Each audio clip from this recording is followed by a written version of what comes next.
Le chiffre du jour, 80% des dirigeants et des citoyens européens réclament un changement radical pour l'Europe afin de s'adapter au nouvel ordre géopolitique et notamment aux nouvelles menaces de l'administration Trump.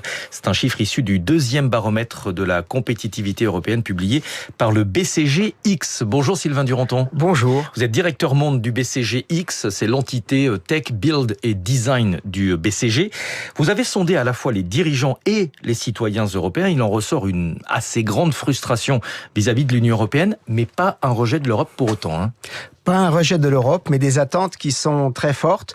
D'ailleurs, je rentre de Davos et on a vu que l'Europe a commencé à bouger à Davos. Et en fait, c'est ce qui se passe au niveau des dirigeants, mais on a un terrain politique qui est très favorable puisque l'étude le dit bien. On a une véritable attente d'un grand changement en Europe. Les dirigeants, les citoyens veulent que les choses changent radicalement. On n'est pas dans le rejet de l'Europe. On a 60% des dirigeants et des citoyens qui veulent plus d'Europe, 20% qui veulent garder l'équilibre actuel. On n'a que 20% qui sont dans le rejet de l'Europe actuelle.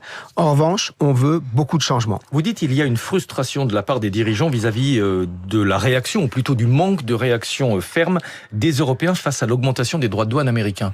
Oui, on a 15% l'optimisme chute de 15 points par rapport à l'an dernier. On a beaucoup parlé, on a beaucoup glosé, on n'a pas assez agi et on espère que les choses vont changer. Et pour que les choses changent, on a d'ailleurs un nouveau consensus qui se crée, que ce soit les dirigeants ou que ce soit les citoyens, on attend que des dirigeants économiques, des patrons d'entreprises s'investissent plus dans la construction européenne, même dans un pays qui peut être vu un peu comme anti-entreprise. On a 80% des citoyens qui disent on voudrait que les patrons s'impliquent plus dans la construction de cette Europe. Ça, c'est intéressant. Les consommateurs au niveau européen se rendent compte que nous avons besoin d'entreprises compétitives et que ce n'est pas dans notre intérêt d'affaiblir les entreprises. Est-ce que c'est un point de vue qui est également partagé par les citoyens français? Je vous pose la question parce que dans le débat budgétaire, on a vu quand même qu'une partie de la classe politique était obsédée par la taxation des grandes entreprises.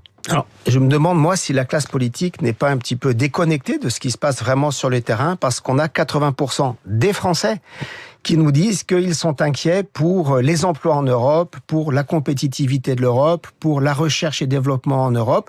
Et donc, les Français s'intéressent à l'économie et les Français veulent des entreprises prospères et puissantes. Et ce chiffre de 82% pour les Français qui souhaitent que des patrons d'entreprises s'impliquent dans la construction européenne, il est plus élevé que la moyenne européenne. Donc les Français ne sont pas fâchés avec les entreprises. Et ça, c'est vraiment un point très intéressant puisque notre classe politique laisse penser exactement le contraire, en tout cas une partie de la classe politique.